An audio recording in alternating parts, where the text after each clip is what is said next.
What is a feast to a poor beggar? Is it bacon and eggs? Is it a kettle full of stew? Or is it a crust of bread from the keeper of the poorhouse? Poverty is a fact of life in the 18th century. It's very difficult on adults and children alike. Whole families were in destitution, whether they're in Europe, Great Britain, or North America. Today, I want a victory for this poor beggar. We are going to make them a feast. When I think of beggars in the 18th century, I see the artwork in my head, and they're all European beggars, sometimes walking through the countryside or in the big cities of Europe, especially London. But when I think about North American colonies, I can't envision any beggars. In fact, if we read a lot of the writings from the time period, we don't really hear many people talking about poverty. In fact, they're saying, oh, it's wonderful in North America, and there isn't any great quantity of poverty. Well, nothing could be further from the truth. There is a lot of poverty in colonial America. Many people are coming to the colonies as transported criminals, and they have to work for 7 or 14 years before they're free.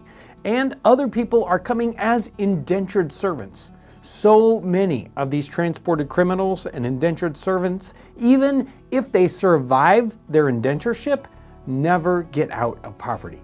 And a large quantity of people along the coast, they're sailors. Sailors are some of the lowest paid workers in colonial America. These people, again, never make it out of poverty for the most part. So there is a lot of poverty going on, whether it's people in the cities, which actually they're probably more like big towns to us, or people out on the frontier. Yes, the vast majority of people out on the frontier, we would probably call very poor. Now, how did they deal with the poor, either in Great Britain or in colonial America? Well, they had poor laws. So they took up taxes, and it was part of the local government's job to take care of the destitute, the people that really needed to be fed that might starve to death. There are 3 different main ways that these local governments would try to deal with poor people. They had what was called out help, where they would just basically give little amounts of money or particular care to, say, families. They would supply them with a little bit of firewood or a little bit of money to buy food. Then they had a concept of sort of inside help, that they would take these people that were destitute and they would put them into an institution. Maybe they would call it a workhouse or a bettering house or an almshouse. They all had the same kind of concept, that it was easier to take care of these people if they brought them into an institution rather than giving them funds. The third method of helping people was indenturing them out into the community. So they would basically come up with contracts, and then someone in the community would use their labor, would be in charge of taking care of that person. And that happens a lot. Sometimes there's a mixture of these happening within individuals. So they'll start working in an outside help way, but if that family isn't really getting back up on its feet, then they'll bring part of the family into an institution, and then the children, they will bind out, or they will send them out into the community to work as servants in other households. And so many times this was a family destroying kind of situation. They were doing their best to feed these people, but this was the only way they knew how to help them. If you were assigned to the workhouse, if that's where you were put because you were poor, what would you expect to eat? So many times these workhouses, their rules were they just had to feed the people properly. And that means whoever's in charge of the workhouse would just figure out how to feed people as inexpensively as they possibly could. We do have some descriptions of workhouse food. Now, a typical breakfast, well, it's going to be something like bread and cheese, possibly a little oatmeal, some milk porridge. The same thing is happening for your evening meal. But the main meal of the day, sometimes that's a little more substantial. After all, this was many times called a workhouse. They wanted people to be able to do some work. So they're feeding them boiled beef with root vegetables as a main dish, or possibly peas pudding, maybe some bread, maybe even a little bit of beer. So what we're going to make today for our beggar's feast are 3 different things. We're going to be making a boiled beef sort of soup. We're going to have a suet pudding, which is almost like a dessert for our time period.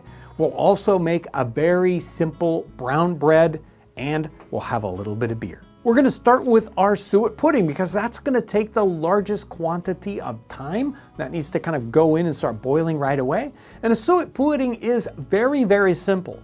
It's flour, it's suet, which gives it that kind of nice texture. It's got some very inexpensive spice in it, which is a little bit of salt and some ginger.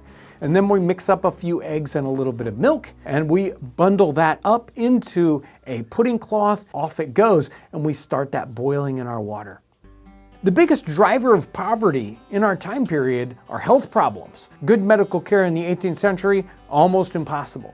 And if someone is sick with a long-term illness, not only are they expensive to take care of, but they're not earning any money.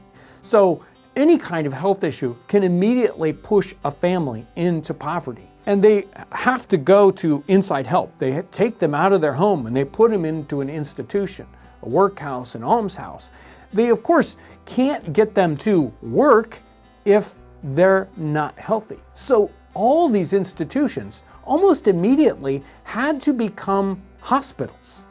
And in fact, those are the forerunners of modern hospitals. They all started off as some kind of institutions for the poor. What's interesting today is we think about hospitals as high-tech, and we think about them possibly as expensive institutions. In our time period, they're for the poorest of the poor. So the rich people, they never went to a hospital. They would generally have their health care done in their homes. Their doctors would visit them and they would do whatever they could there. But these institutions in the time period, these hospitals, were the training facilities for doctors. They could interact with the most amount of people and do the most learning in those kinds of situations. The next thing we're going to work on for our Beggar's Feast is our main broth soup. We have a little bit of beef here, and we're going to start it boiling in some water. Many times you see these menus and they say broth.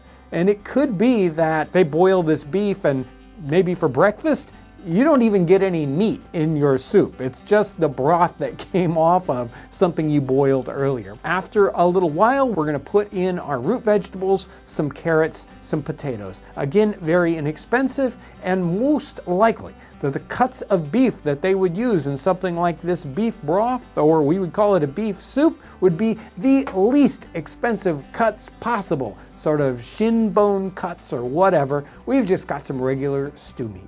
Many families would do whatever it took to stay out of the workhouse or the poorhouse. And there were different kinds of jobs people could do. You could go around, you could collect ashes, or you could collect night soil or urine at different times of the day.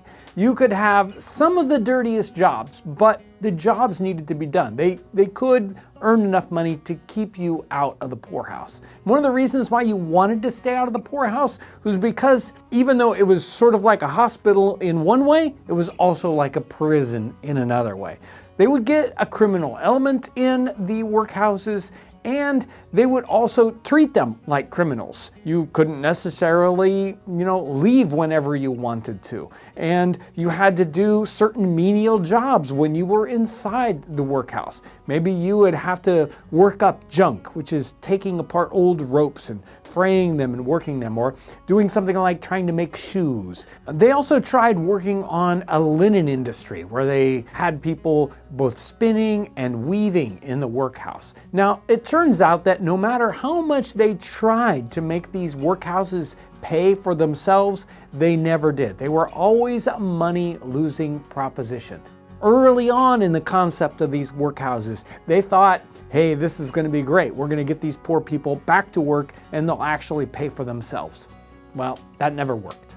In certain communities, they would have to wear a badge. It had a red P on it, it might have the initials of your town on it, and you had to wear that on your clothes at all times.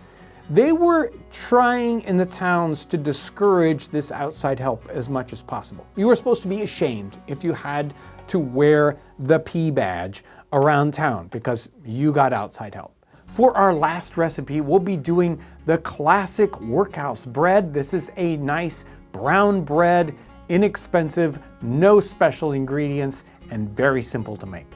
As I was researching this topic, I thought it was interesting. It's a difficult topic. Yes, colonial America has a lot of very, very poor people in it. People that were in a begging kind of situation, destitute people in difficult situations. And the people in the 18th century that weren't poor were trying to find a solution for this. And they tried a lot of different things. I think they had, most of them, the right kind of intention, even if today we look back on their methods and see them as unworkable or cruel. The reality, though, is that all those people, whether they were trying to fix the problem or the poor themselves, were real people in a real time. The 18th century isn't a fairy tale that we tell ourselves or some perfect world like sometimes they wanted to say it was. No, it was real life, and they had the same kind of problems that we do today. And I think their stories need to be told and understood, even if it might be sometimes a bleak story or one that's difficult to hear. This is the Poor Beggar's Feast, and it is very good.